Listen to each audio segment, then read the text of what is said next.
Amém? Podemos, Tamar? A palavra do Senhor no Salmo 91 diz assim, vou ler de novo. Aquele que habita no esconderijo do Altíssimo, a sombra do Onipotente descansará. Direi do Senhor, Ele é o meu Deus, o meu refúgio, a minha fortaleza, nele confiarei. Porque Ele te livrará do laço do passarinheiro, da peste perniciosa, Ele te cobrirá com as suas penas e debaixo das suas asas estarás seguro. A sua verdade é escudo e bloqueio. Não temerás espanto noturno, nem seta que voe de dia, nem peste que ande na escuridão, nem mortandade que assole ao meio-dia. 1000 cairão ao teu lado, 10.000 à tua direita, mas tu não serás atingido. Somente com os teus olhos olharás e verás a recompensa dos ímpios. Porque tu, ó Senhor, és o meu refúgio, o Altíssimo é a tua habitação. Nenhum mal te sucederá, nem praga alguma chegará à sua tenda. Porque aos seus anjos dará ordem ao teu respeito, para que te guarde em todos os teus caminhos. Eles sustentarão nas suas mãos, para que não tropeces com o teu pé em pedra. Pisarás o leão e a áspide, calçará os pés o filho do leão e a serpente. Pois que tão encarecidamente me amou, também eu o livrarei, poloei num alto retiro, porque conheceu o meu nome. Ele me invocará e eu lhe responderei. Estarei com ele na angústia, livrá-lo-ei e glorificarei. Dar-lhe-ei abundância de dias e lhe mostrarei a minha salvação. Amém, irmãos? Eu me alegro só em ler. A alegria já toma conta do meu coração, porque esse é o Deus que eu creio. Irmãos, eu estou 10 anos pregando o Evangelho da Bíblia. Pastor, o Evangelho da Bíblia, mas os Evangelhos não são da Bíblia, não, nem todos. Nem todos, amados irmãos. Existe o Evangelho da convicção humana, tá? Existe o Evangelho criado daqueles que não concordam com a palavra de Deus. A próprio livro de Timóteo, 1 Timóteo capítulo 6, ele vai dizer a partir do versículo 1 em diante, dizendo: se alguém não concorda com as sãs palavras do nosso Senhor e Salvador Jesus Cristo, não é isso? E com a sua sã doutrina, fala que é soberbo. Então vai ter pessoas que não vão concordar, vai ter pessoas que vão discordar, e ali eles vão colocar a sua ideia. Deixa eu falar um pouquinho, antes de entrar no texto, sobre Bíblia de estudo. Eu não quero de maneira nenhuma que você deixe de ter uma Bíblia de estudo, mas eu quero te explicar por que tem tantas. Porque quando se escreve uma Bíblia, por exemplo, Bíblia de estudo Thompson, né? Thompson, ele leu, ele estudou a Escritura, e ele colocou a visão de cada passagem, ele coloca ali a visão dele, aquilo que ele está enxergando, aquilo que ele acha. E muitas pessoas pegam aquelas Bíblias e falam assim: tremendo, puxa que maravilhosa a visão dele, olha que estudo maravilhoso, ele fala isso, ele fala aquilo, ele fala aquilo. Então junta um grupo de pessoas e fala: eu não concordo com a visão de Thompson, eu não concordo com o que ele pensa, não concordo com esse ponto de vista, tá? Então vamos criar uma versão aqui, né? Um grupo de pessoas se juntam e criaram a Bíblia chamada Plenitude, porque não concordaram com a visão de Thompson. Aí depois alguém olhou a Plenitude, alguém olhou a Bíblia Thompson: eu não concordo muito não. Aí veio Dake, então vou criar a Bíblia versão Dake, e foi criando, né? E foi criando-se muitas Bíblias, cada uma com a sua versão. Mas a palavra do Senhor vai dizer em 2 Pedro, capítulo 1, versículo 20, nenhuma profecia da Escritura ela é de particular interpretação. Pois não foi produzida por vontade do homem, mas sim por homens inspirados por Deus. E há 10 anos eu prego a mesma coisa. É impossível compreender a palavra de Deus sem que você tenha o Espírito Santo de Deus. Deus não é Deus de confusão. Deus não é Deus que fala sim para agradar um e não para agradar o outro, não, de maneira nenhuma. Então, amados irmãos, essa divergência de pensamentos deu margem para que se criasse muitas doutrinas. Mas tudo isso tem um propósito específico, não dizendo que esses homens não estavam sérios naquilo que eles estavam fazendo, mas o propósito por trás disso, o propósito de Satanás, sabe o que é, queridos?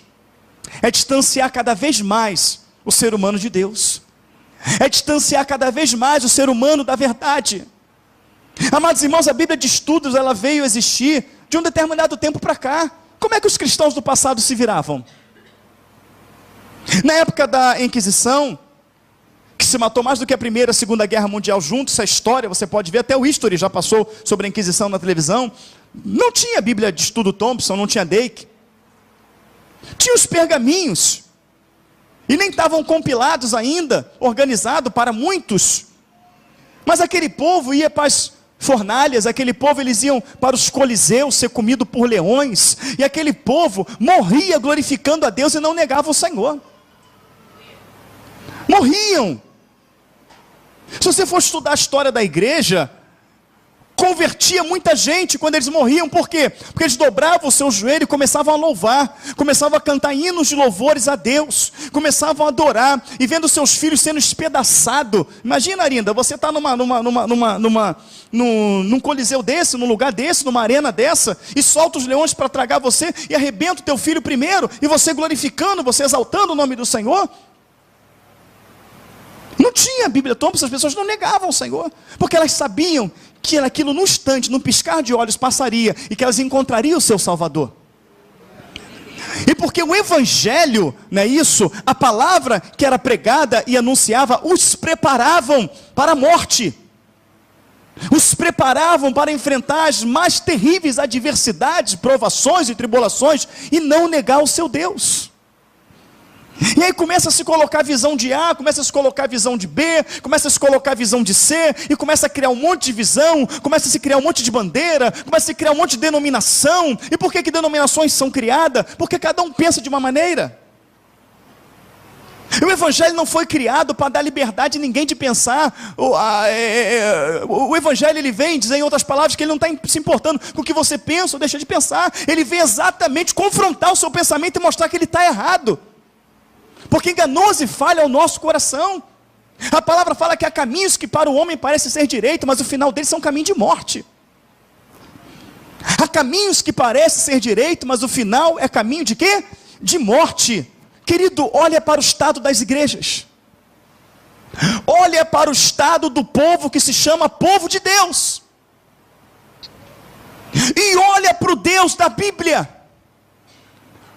Olha para o Deus da Bíblia. Olha para o Deus de Sadraque, Mesaque e Abednego dentro da fornalha de fogo ardente, e esse Deus da Bíblia os livrando.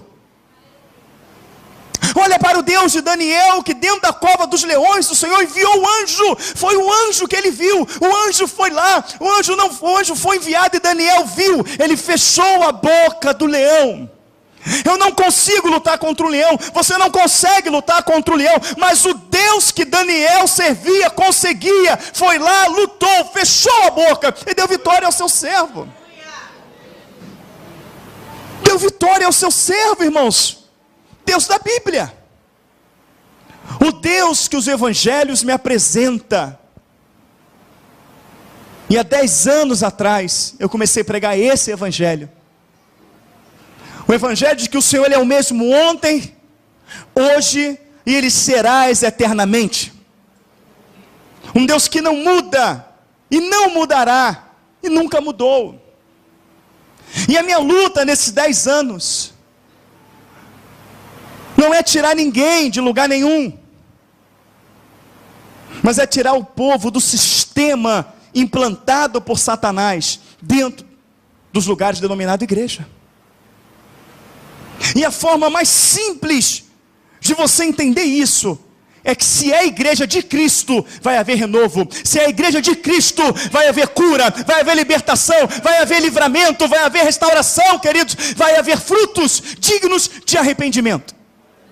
Ele não fala frutos, porque fruto pode condicionar a multidão. Ele fala frutos dignos de arrependimento.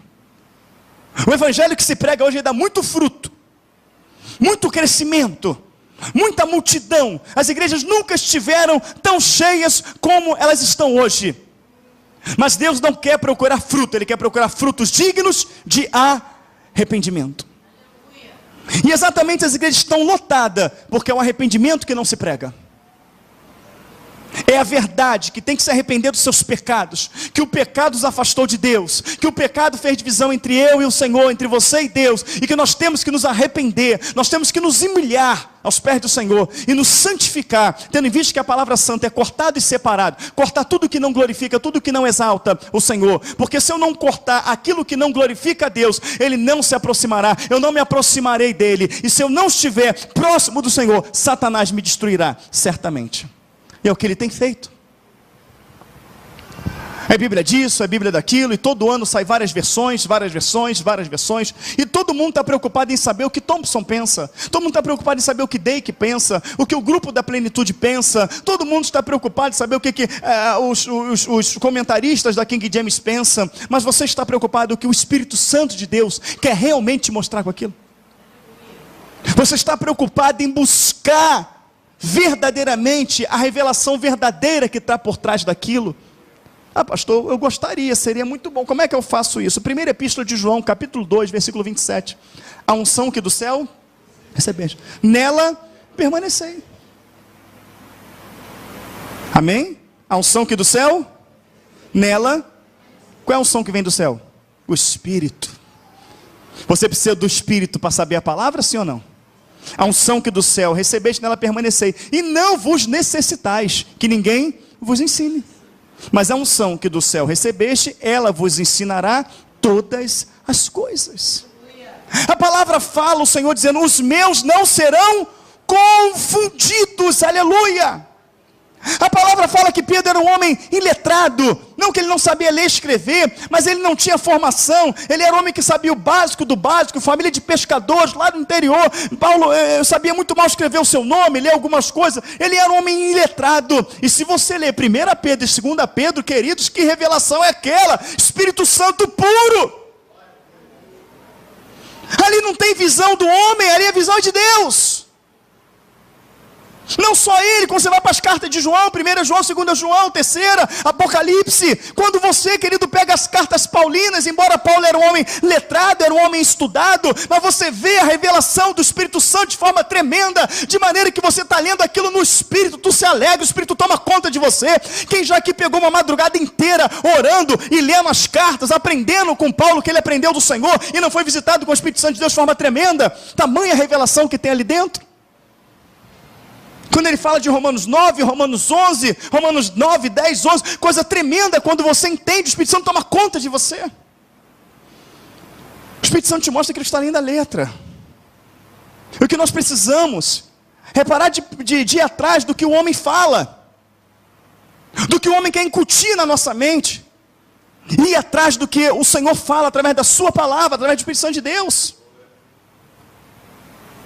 E tudo está condicionado. Se não se prega arrependimento hoje, querido, não vai haver arrependimento. Se prega que o pecado é normal, que Jesus já levou na cruz do Calvário o nosso pecado, por isso ele não vai condenar ninguém por pecar. A palavra fala que ele não tomará o culpado por inocente. A palavra fala no último livro da Bíblia, Apocalipse 22, 15, aqueles que não vão herdar o reino dos céus. Cães, feiticeiros, idólatras, mas ele já não morreu na cruz do Calvário? Ele já não levou o nosso pecado, a gente não vai ser salvo? Por que ele fala de condenação em Apocalipse? Por quê, queridos? Por que ele fala que no arrebatamento, ressurreição para a vida e ressurreição para a morte? Você já morreu na cruz do Calvário? Mas porque isso é incutido na mente. Não tem problema pecar, não tem problema não. Deus é misericordioso, Ele é misericordioso, mas para que você se arrependa do pecado e não peque mais. Para que você tome nojo do pecado, para que você venha ver a consequência, a dor que ele causa, não venha querer mais. E no passado se entendia isso. E ao entender isso, eles conheciam a provisão. Ao entender isso, eles conheciam o sobrenatural de Deus. Se você for ver as circunstâncias em que esses salmos foram escritos, se você ler, por exemplo, estudar sobre os salmos de Davi, as circunstâncias que ele estava sendo escrito, eu vou falar de eu vou falar do salmo de número 20. O salmo de número 20, os soldados de Davi, muito menor. Davi tinha poucos homens, ele não tinha constituído ainda ali o seu exército, ele ainda estava ainda em fuga de Saul que queria matá-lo, ele não tinha sido constituído rei ainda. Então os poucos homens que estavam com ele ali, vendo os soldados de Saul em maior quantidade do que ele, aqueles soldados temeram e tremeram, e falaram, estamos mortos, não tem como sair de uma situação dessa. E Davi também está enxergando isso aos olhos humanos, vai morrer, não tem jeito. Mas ele olha para aqueles homens também na mesma situação de perigo, mas conhecendo o seu Deus, o Davi que já tinha enfrentado o gigante Golias, conhecendo muito bem o poder de Deus, e antes disso enfrentando o urso, enfrentando leões para salvar as ovelhas, ele olha para os seus companheiros e fala assim, que o Deus te ouça no dia da angústia, que o Deus de Jacó te proteja-te, que ele envia-te socorro desde Sião, satisfaça ele todas as tuas petições, em nome do Senhor oraremos pendões. Se lembre das suas ofertas, dos seus holocaustos. Imagina o Davi pegando aqueles homens, vem cá, tá vendo? Uns confiam em carros, muitos cavalos, uns confiam em carros, cavalos, mas nós faremos menção do nome do Senhor. Uns encurvam-se e caem, mas nós nos levantamos e estamos de pé. Que o Senhor te ouça no dia da angústia. Era um homem em angústia, era um homem cercado, mas que naquele momento de angústia, ele trouxe uma palavra de renovo, de consolo, de encorajamento, crendo no Deus que ele servia. E o que aconteceu? Eles venceram, claro. O Senhor operava tão poderosamente na vida de Davi e dos seus soldados, que a palavra fala que um soldado só guerreou a noite toda, que a espada colou na mão dele, o sangue secou, não conseguia tirar. O Senhor deu unção a um homem só para vencer um exército. Por isso Davi escreve, amados irmãos, no Salmo 27, ainda que um exército me cercasse, não temeria mal algum, porque eu sei que o Senhor está comigo. Me colocará no seu pavilhão, no seu tabernáculo. Amém, queridos? Davi falava isso. Em que circunstâncias? Ainda que eu viesse passar pelo vale da sombra da morte, não temeria mal algum, porque tu estás comigo. A tua vara e o teu cajado me consolam. A tua vara e o teu cajado. Para que a vara era usada? Para que o cajado era usado? Quando a ovelha se desviasse, ele pegava e dava uma pancadinha nela, ele batia nela. Vem para o caminho. Mas hoje ninguém pode ouvir uma palavra, porque machuca, porque fere. Mas Davi fala que a vara do Senhor para ele era consolo, aleluia. A correção era consolo, ele amava. Por isso triunfava, amém? Por isso vencia. Porque aquele, segundo Hebreus 12, que aceita a correção do pai, esse o pai tem por filho. Mas o que não aceita não é filho, senão bastardo. Então eu estou falando de um evangelho verdadeiro. Eu estou falando de um evangelho genuíno. Eu estou falando de um evangelho que verdadeiramente retrata o poder, a unção, a misericórdia, a magnitude de um Deus vivo. Eu estou falando de um evangelho que a qual nós o conhecemos verdadeiramente. Nós saímos da esfera natural e entramos na esfera sobrenatural. Eu estou falando de um Deus eterno, imortal, invisível sim, mas ele é real. E a maneira que ele se manifesta para mim e para você é através do seu poder, através da sua cura, da sua libertação, através da alegria que o Espírito Santo traz da minha e na sua vida, o equilíbrio em meio ao caos. Esse é o evangelho da Bíblia, que denuncia os meus erros, sim, denuncia as minhas falhas, denuncia toda a minha concupiscência, não no intuito de me expor, mas no intuito, amados irmãos, de me trazer a consciência do meu erro, de me levar ao conserto e ao plano original de ser imagem verdadeira, semelhança de Deus. O evangelho, ele é pregado para que eu possa olhar no espelho e dizer, eu vejo tudo em mim menos Cristo. Essa palavra é verdadeira. Eu pareço com tudo menos com aquele que me criou. A minha fala parece com tudo menos com aquele que me criou. Os meus pensamentos, as minhas atitudes, realmente eu estou errado. E se eu não pareço com aquele que me criou, eu não sou digno de viver com ele quando partir dessa terra. Então eu vou matar essa velha criatura e eu vou nascer de novo da água e do Espírito. E aí novamente, sendo imagem e semelhança, se tornando filho, logo se torna herdeiro. Evangelho de João, capítulo 1, versículo 12, todos quanto receberam deles o poder de serem feitos filhos de Deus. Quando vamos para Romanos 8, né, esse versículo 14 em diante lá, ele vai dizer assim, que não recebemos o espírito de escravidão, para viver outra vez no pecado, mas o espírito de adoção, a qual clamamos, Abba Pai. E se sois filhos, logo sois herdeiros e co-herdeiro das bênçãos de Deus. O que Jesus conquistou na cruz do Calvário, queridos? Ninguém sabe? Então vamos lá, profecia, 750 anos antes dele morrer na cruz. Vamos lá, Isaías 53 diz, quem deu crédito à nossa? E a quem se manifestou o braço do Senhor, porque foi como um renovo perante ele, como raiz de uma terra seca, não tinha parecer, não tinha formosura. Olhando nós para ele, nenhuma beleza vimos para que o desejássemos, era desprezado, o mais indigno entre os homens, ele era um homem de dores, experimentado nos trabalhos, de como que os homens escondiam o rosto, não fizemos dele caso algum. Mas verdadeiramente, ele tomou sobre si as nossas dores. O castigo que nos traz a paz estava sobre ele, e pelas suas pisaduras fomos sarados. É a herança da cruz. Se tornou filho, logo se tornou herdeiro. E todo mundo bate no peito, eu sou filho de Deus. Eu sou filho do Altíssimo, mas cadê a herança? A herança que na cruz do Calvário ele conquistou. O que ele conquistou para mim, pastor? Ele conquistou uma grande distância de mim, Satanás. O diabo não pode tocar em mim, porque eu sou lavado e remido no sangue dele. O que ele conquistou para mim? A provisão. Fui moço, hoje sou velho, nunca vi um justo desamparado nem a sua descendência mendigar o pão. O que, pastor, ele conseguiu para mim? Vamos falar de herança. Isaías 9, o povo que andava em trevas viu uma grande luz. O povo que habitava em regiões de sombra da morte, a luz raiou. Porque um filho se nos deu, um menino nos nasceu. Seu nome será maravilhoso, conselheiro, Deus forte, Pai da e príncipe da. Cadê a paz? Cadê a paz do crente? Quem compra mais antidepressivo na terra é o crente. Cadê a paz do crente? Será que estamos vivendo o evangelho de Cristo? A herança, se sois filhos, logo sois herdeiros. Herdeiros.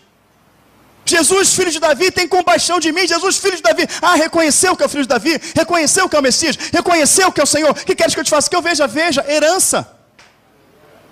Herança, eu não tenho prata, eu não tenho ouro. A minha herança, o que Pedro quis dizer, a herança que eu recebi não constitui em prata e ouro, ela constitui em poder de Deus. Levanta e anda. A herança é o poder de Deus.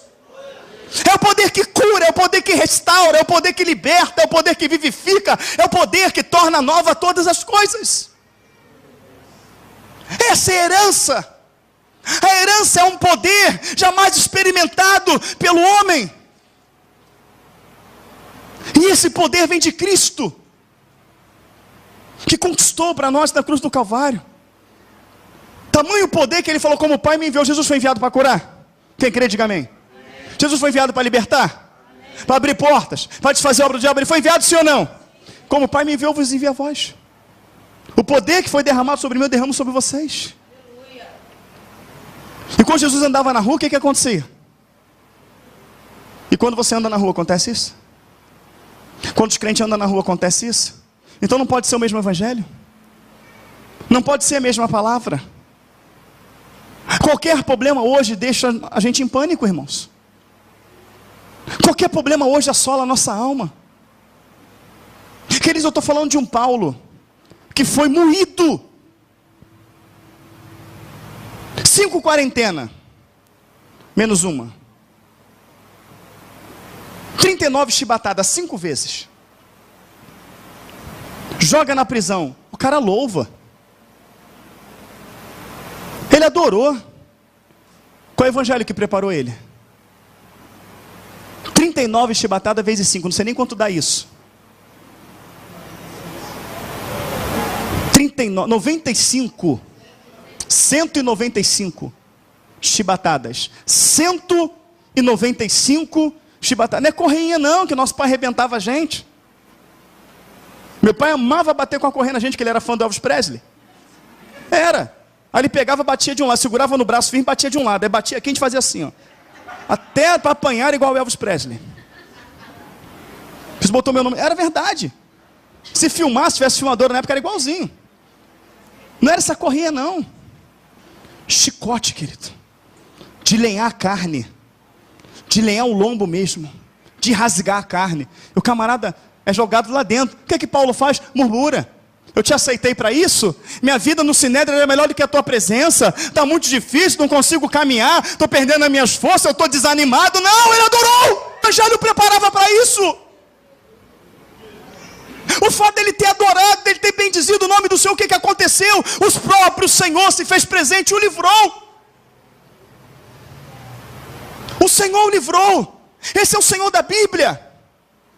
Esse é o Deus da Bíblia.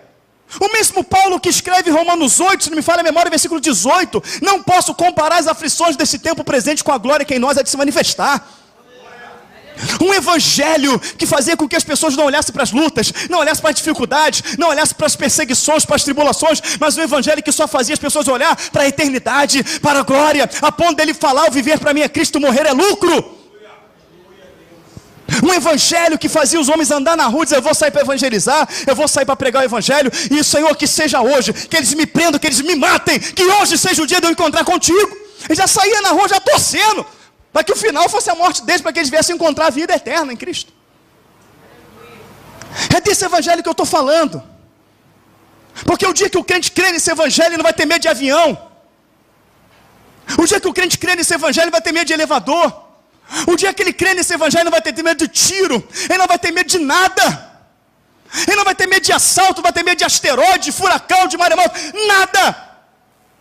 Porque ele sabe que se o Senhor quiser livrar ele, vai livrar, senão ele estará com Cristo. Ele não tem medo. Não vou sair porque já é 9 horas, eu estou com medo. Não vou para a igreja porque acaba tarde. Queridos, você é lavado e remido no sangue de um Deus vivo. Que a gente vai se entregando a essa mentira teológica que está aí fora. Esse evangelho profanado, mentiroso, corrompido do dinheiro, da casa, dos envelopes ungidos. E quanto mais o povo participa disso, mais covarde eles ficam. Mais medrosos ficam. Mais enfermos ficam. Eu já vou entrar no texto. Mais e mais e mais destruídos. Porque esse evangelho aí fora, ele só traz benefício temporário para quem prega ele. Temporário. Porque ele enriquece sim quem os prega, não quem os segue. Ele prospera sim quem os prega, nem quem os segue. Quem os segue fica cada vez mais miserável. Fica cada vez mais enfermo. É um evangelho que não livra. É um evangelho que não cura. É um evangelho que não liberta. É um evangelho que não restaura.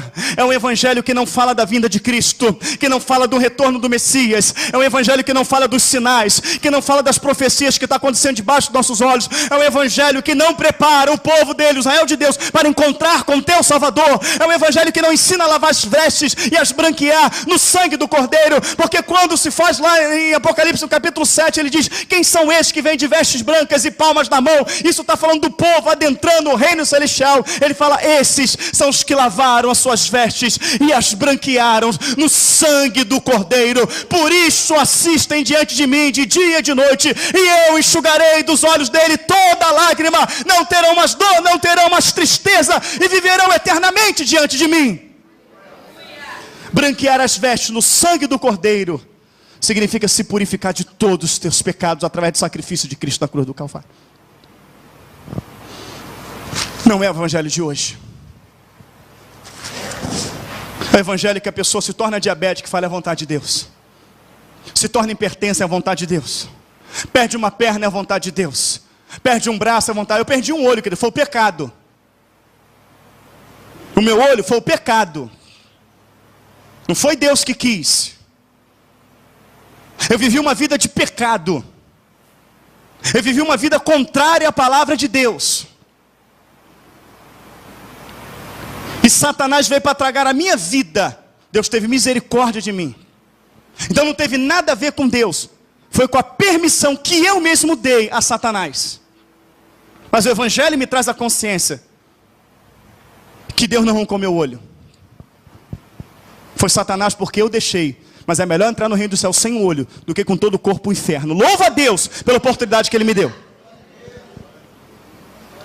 Mas tem pessoas aí sendo mutiladas. Estou com câncer. É a vontade de Deus. É a vontade de Deus. A palavra fala que Ele não tem prazer na dor do ímpio. Dirá do servo, querido. Deus manda você anunciar a cura, a libertação, a salvação, a restauração. E agora você está com uma enfermidade te comendo vivo. Ele quis isso. É mais fácil dizer que Deus quis isso do que reconhecer que Satanás está agindo, que Satanás está operando. Eu prego o evangelho da Bíblia. Eu prego o evangelho de um Deus vivo. Sabe qual é o evangelho de hoje? O evangelho que aqueles homens estavam pregando para Maria e Marta. A palavra fala que quando Jesus chega na cidade, os judeus estavam consolando Maria e Marta. Consolando com palavras, com atitudes. Que isso, vem cá, vai passar. Olha, o Senhor vai confortar teu coração, dando palavras. Você vai em lugar e ouve um monte de palavras bonitas. Traz a cura, traz a libertação, traz a solução. Jesus não, querido, ele chega ali para resolver o problema. Cadê onde colocaram? Está lá, já cheira mal, tira a pedra, tirou, sai para fora e saiu, aleluia.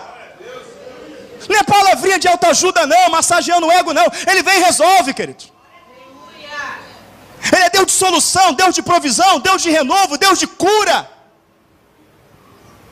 Um Deus que faz ter alegria até na morte. Aí um monte de gente abre o Salmo 91, gostei muito, uma vez eu fui fazer uma visita com o diácono Alexandre. Que eu estou com isso, porque é enfermidade, porque faz bruxaria, porque faz macumbaria, porque faz isso, porque faz aquilo. Só um minutinho. Posso ler um texto para você? Ele leu o Salmo 91. Aquele que habita no do Altíssimo, a sombra do Onipotente descansará, mil cairão. Você crê nisso aqui? Crê. Você crê que essa palavra é verdadeira? Creio. Você crê que Deus faz isso? Creio. Então, querido, onde está a brecha que impede ele de fazer isso? Acabou, querido. Acabou. Estamos entrando em dias difíceis, irmãos. Se você acha que está ruim, você não sabe o que está por vir. E o que está por vir, verdadeiramente vão precisar disso aqui, ó. Acontece que tudo isso aqui é verdade, mas a verdade é para quem? Para aquele que habita no esconderijo do Altíssimo. Esconderijo do Altíssimo, eu vou traduzir para você. É aquele que se enquadrou dentro da vontade absoluta de Deus. É aquele que jogou por terra o achismo, a razão, aquilo que ele pensa. Aquele que parou de buscar a igreja por entretenimento, parou de buscar a igreja porque é legal. Eu quero a igreja para balançar meu esqueleto. Volta para o mundo, querido. Eu quero a igreja porque o meu sonho é fazer teatro e na igreja eu posso exercer. Não, querido. Igreja é lugar de batalha espiritual. No momento que essa palavra está sendo pregada, tem miríades e miríades de demônios tentando fazer com que ela não entre no teu coração. Tem pessoas que entraram aqui de repente pensando em tirar a vida, pensando em largar seus casamentos. Aqui é local de batalha, mas tem também os anjos do Senhor guerreando em prol de você. Para que essa palavra caia, querido, em solo fértil e produza frutos dignos de arrependimento. Aqui não é lugar de entretenimento. Não é pecado você ir no shopping com a sua família, não. Não é pecado você tirar, fazer igual o diácono Kleber foi, passear com a família, foi lá numa... Não é pecado não. Pecado é o tamanho do biquíni que tu vai usar. Ou você, varão, que vai olhar lá. Mas ir não é pecado não. Amém, igreja? Amém. Você fazer um churrasquinho em casa com os amigos, pode fazer, pode me chamar. Estou lá, se for paletinho ou se for picanha, eu estou junto. Não é pecado não. Não é. Mas é largar o pecado, aquilo que é pecado. Aquilo que não glorifica o teu pensamento, a tua razão, e se enquadrar. A Bíblia proíbe, mas não tem problema, porque é legal, é bom, todas as coisas me são lícitas, mas nem todas me convêm. Interessante, querido, todas as coisas me são lícitas, mas nem todas me convêm. Mas aquilo que a Bíblia condena, esse não é lícito e nem convém. O que acha agora? Agora tem união aí, o homem casou com duas mulheres, não, todas as coisas me são lícitas, mas nem todas me convêm. Vai ter um monte falando isso.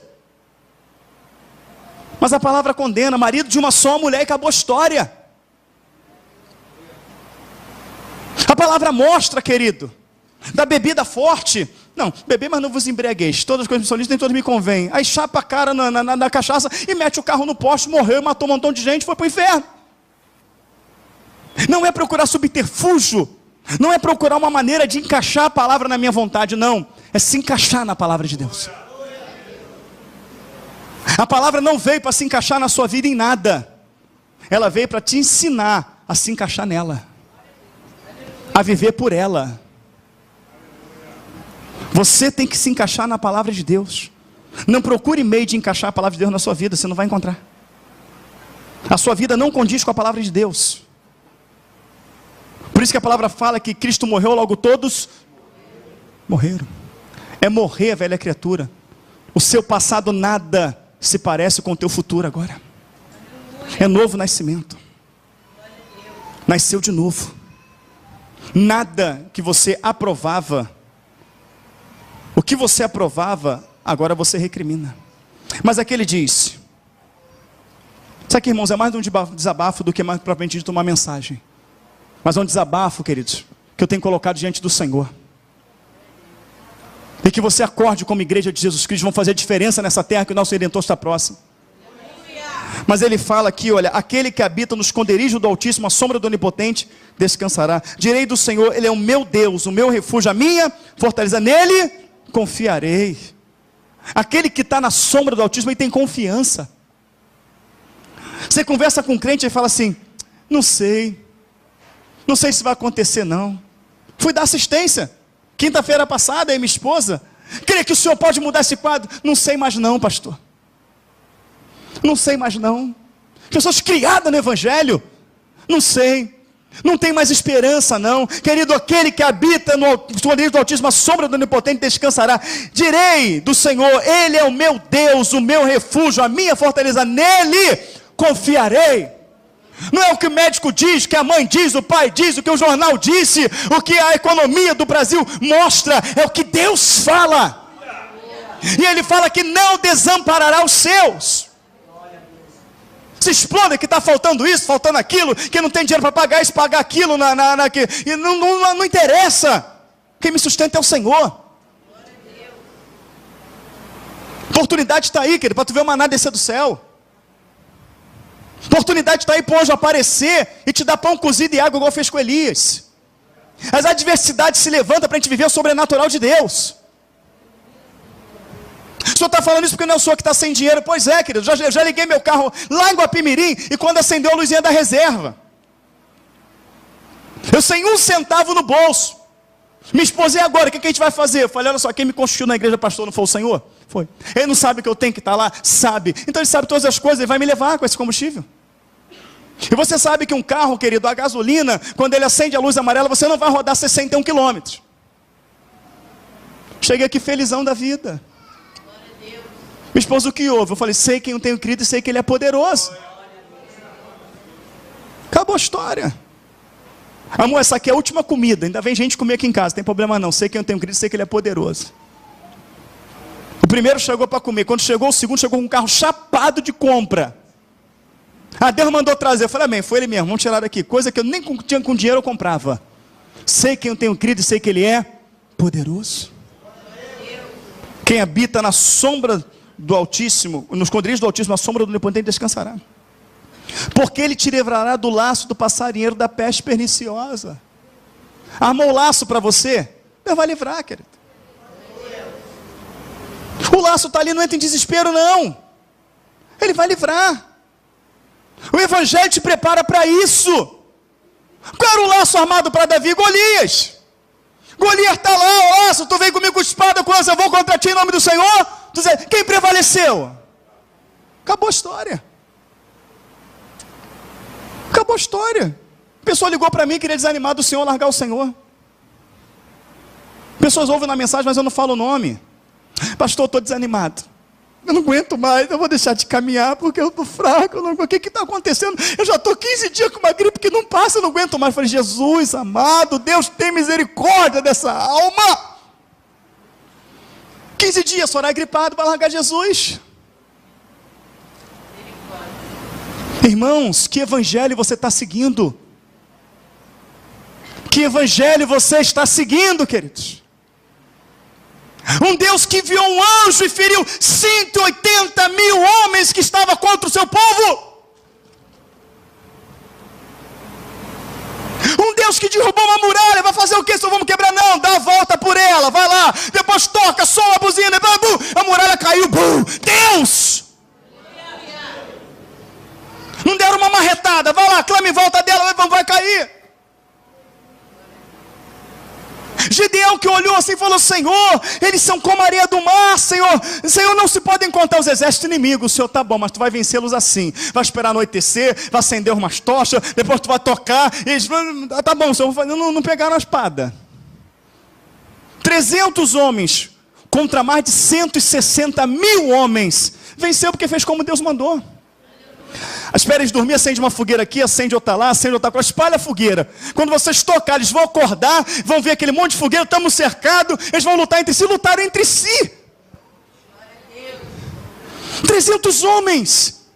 O Deus da Bíblia dá estratégia, o Deus da Bíblia dá sabedoria, Ele te mostra como lutar, por maior que seja o problema, maior que seja a dificuldade, quem está na frente é Ele. Isaías 41, eu, Senhor teu Deus, te tomo pela tua mão direita e digo, não temas, você pode glorificar? Está na frente. Se levantou um problema grande, glorifica, exalta. Problema enorme, glorifica. É agora, Senhor, é agora que eu vou viver aquela experiência que eu estava esperando. Olha, os meus olhos humanos não conseguem contemplar a vitória sobre isso, mas ainda bem que eu não ando por vista, eu ando por fé. E pela fé, Senhor, Tu vai me fazer transpor essa montanha. O Senhor vai me fazer transpor, ou ela vai se escoar diante de mim. É o meu momento da vitória. É o meu momento de sair do natural para o sobrenatural. Agora eu vou orar, vou fazer minha parte. Eu quero ver esse grande livramento.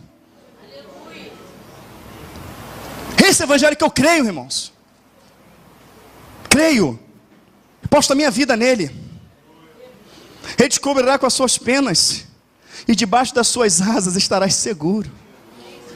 A sua verdade é escudo e bloqueio. A sua verdade é escudo. Qual é a verdade do Senhor? João 17:17. Santifica-os na verdade, a tua palavra é a verdade. Todo mundo quer livramento, mas quem quer a verdade? Quanto tempo de Bíblia você leu hoje? Quantas vezes você leu a Bíblia essa semana, mas tu quer livramento? Ler a Bíblia eu não quero, orar eu não quero, mas você quer livramento. Se arrepender dos pecados você não quer. Pedir perdão a quem você ofendeu você não quer. Tirar os vídeos que não agradam a Deus não quer. Pagar as contas que estão em débito não quer. Tirar o gato não quer, mas eu quero livramento. Eu quero bênção. Ele vai dar bênção, livramento, àquele que habita no esconderijo dele. Se você pegar uma galinha ali e não for o pintinho dela, não vai botar debaixo da asa dela não. Mas se for dela, vai entrar. Quando ele fala botar debaixo das minhas asas, são os dele, os meus. Eu vou guardar.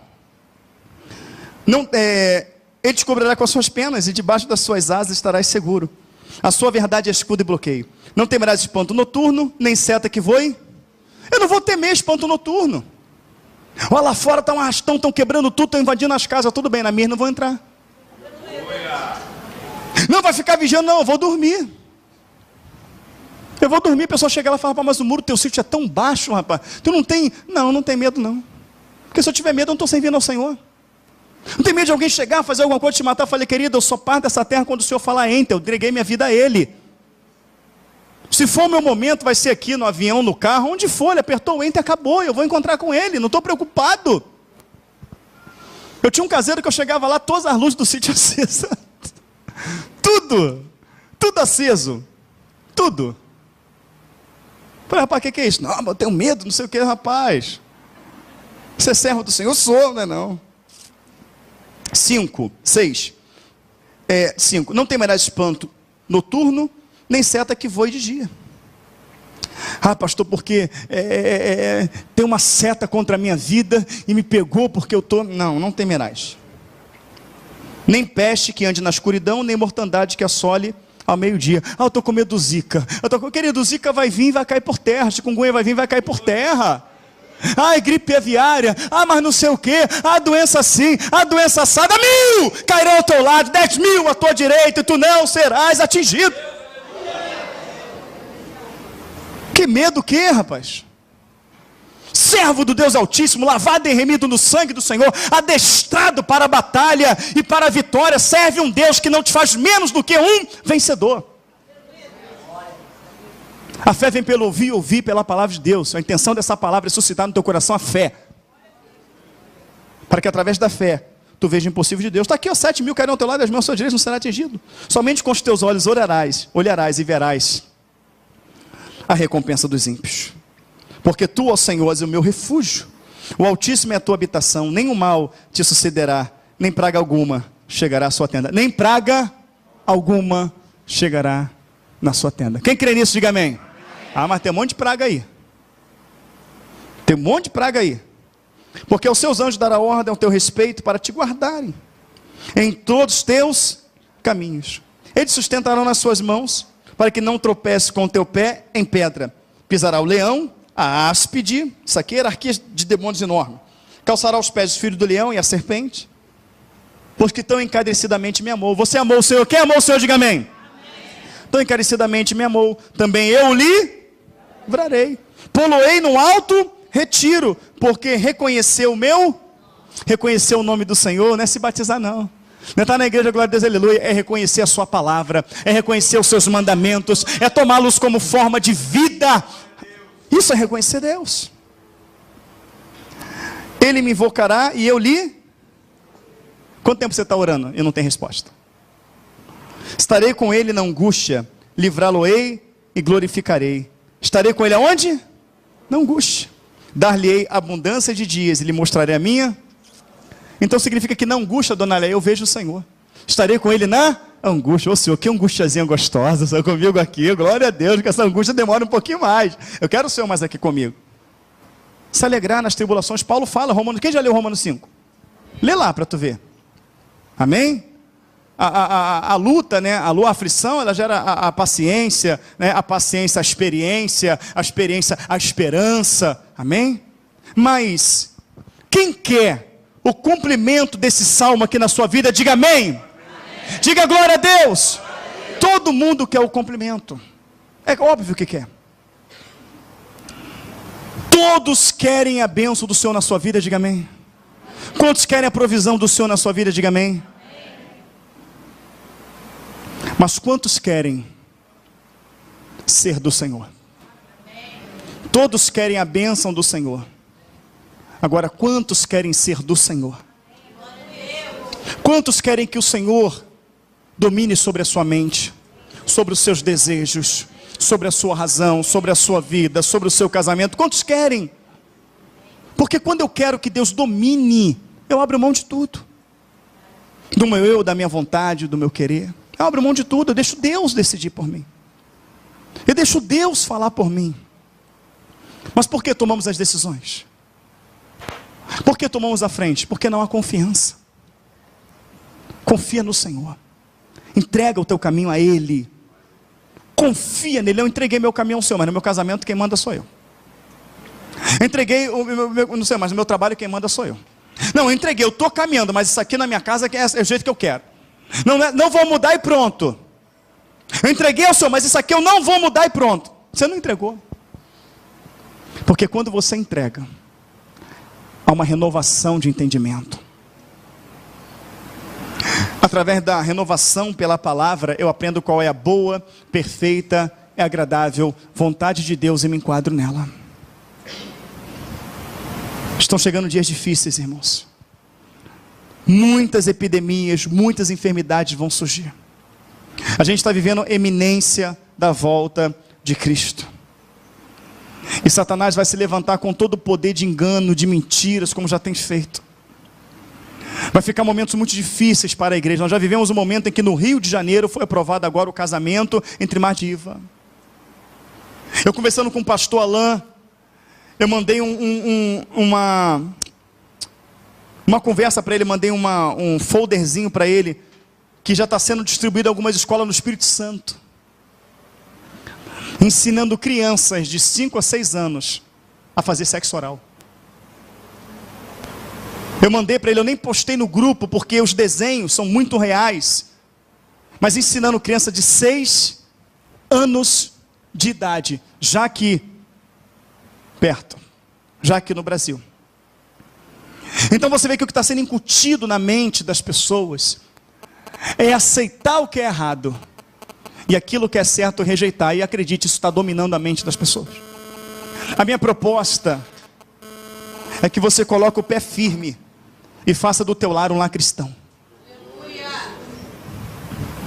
Faça do teu lar, da tua casa, do teu casamento um lar cristão. Sirva ao Senhor como manda a palavra, custe o que custar. Não permitindo que sociedade, não permitindo que nada, que governo, que ninguém venha influenciar na sua vida como servo e serva do Senhor. Porque se negarmos o Senhor diante dos homens, Ele vai nos negar diante do Pai.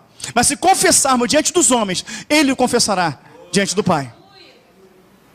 Por que não vou fazer? Porque eu sou servo do Deus Altíssimo. Por que temos que engolir? Os testemunhas de Jeová, eles têm uma doutrina que não provém da palavra de Deus. É contrário ao que Jesus ensinou, mas eles conseguiram para eles o direito, não é isso? De não doar sangue. Eles conseguiram para eles o direito de não servir o quartel. Vai lá se alistar, sou testemunha de Jeová, não precisa servir. Está liberado. Botaram o pé firme. E acabou a história. Mas a gente não, a gente engole tudo. A gente aceita tudo. Tudo tem que vir na nossa goela. Não, querido, só lavado e remido do sangue de Jesus. Eu nego tudo menos o Senhor. Eu nego tudo menos a palavra. Porque esse é o intuito de Satanás. Mas as pessoas estão tão vazias de Cristo que estão achando isso legal. Pessoas postaram, pessoas crentes postaram. Esse é o cara. Esse aí, existe um que é bom, que não sei o quê, mas esse aí, existe um que é bom, existe um que é ótimo, mas existe o Leandro, que é o nome do rapaz. Existe o Leandro aí, ó, porque casou com 2 mulheres. Pessoas da igreja mandaram para mim. Ou seja, é legal isso. O evangelho da Bíblia garante o que o Salmo 91 diz. Qualquer outro evangelho não vai garantir isso. E isso aqui que diz o Salmo 91, não é o que acontece na maioria das pessoas que estão dentro da igreja. Não é. O evangelho que se prega desse lugar, o evangelho da Bíblia. O evangelho da Bíblia tem me sustentado. O evangelho da Bíblia tem sustentado a minha família. O evangelho da Bíblia tem sustentado este lugar. E tem mantido tantas pessoas nesse lugar. E tem alcançado tantas vidas. O evangelho de Cristo neste lugar te trouxe para cá. Mas não te trouxe para cá para você ouvir esse evangelho e achar ele bonito. Mas para você viver ele e fazer dele uma forma de vida. Para que os bens do Senhor se apliquem na sua vida. Devemos estar firmes. Devemos nos revestir de toda a armadura de Deus, para que venhamos estar firmes contra as astutas ciladas do diabo, muito maiores do que a cilada que ele tem colocado hoje. E a maior cilada do diabo é tirar o teu tempo de buscar Deus, porque ninguém vai ser espiritual sem buscar. E o diabo tira o tempo de orar, tira o tempo de ler a palavra, tira o tempo de buscar. Eu estou pregando essa palavra porque eu te amo, porque eu acredito no Deus que cura. Eu acredito no Deus que liberta. As pessoas estão tão tempo da igreja e falam: Senhor, não sei por que tanta luta, eu já não sei mais o que fazer. Faz o que a igreja primitiva fazia. Quando você vai para Atos dos Apóstolos, capítulo 6, você vai ver uma igreja que não tinha campanha, que não tinha corrente, que não tinha envelope de ouro, que não tinha envelope de prata. Você vai ver uma igreja que não tinha cantina, que não vendia livro, que não vendia revista, que não vendia CD. Você vai ver uma igreja que não tinha estrela para homem, não tinha luz piscando, não tinha coreografia, não tinha peça de teatro, não tinha mega templo. Uma igreja que só tinha 2 coisas. 2 coisas. Ele falava assim: olha, vamos permanecer na oração e no ministério da palavra. Ela tinha oração e palavra. A igreja hoje tem tudo menos oração e palavra. Vamos permanecer na oração e no ministério da palavra. Tendo essas 2 coisas, o que a igreja fazia? O paralítico andava, o surdo ouvia, o cego enxergava, o morto ressuscitava. As cadeias eram quebradas. Ora por Pedro, está preso. Onde foi lá e soltou. Oração e palavra. Volte às Escrituras e restaure hoje a vida de oração. Porque se você não restaurar hoje a oração e a vida da palavra de Deus, Satanás certamente ceifará a sua vida. Que o Senhor nos abençoe por esta simples palavra. Você está acostumado com palavra que hoje a gente trouxe o Salmo 91. Mas é exatamente esse salmo que tem chamado a minha atenção. O Deus da Bíblia, Ele livra da seta, Ele livra do laço do passarinheiro, Ele livra da peste perniciosa. A verdade dele para aquele que crê é bloqueio. Bloqueio contra o mal. Esse evangelho é o que eu creio. Você não vai ouvir um evangelho diferente desse nesse lugar. Esse evangelho vai acontecer quando você se arrepender de toda a tua alma, de todo o teu coração. Quando você parar de olhar para as coisas desse mundo e buscar as coisas que são do alto, até que do alto você venha ser revestido do poder de Deus. Quando isso acontecer, você verá toda a provisão de Deus na sua vida, inclusive a salvação eterna. Que o Senhor nos abençoe por esta palavra, em nome do Senhor Jesus Cristo. Amém? A Bianca está aí?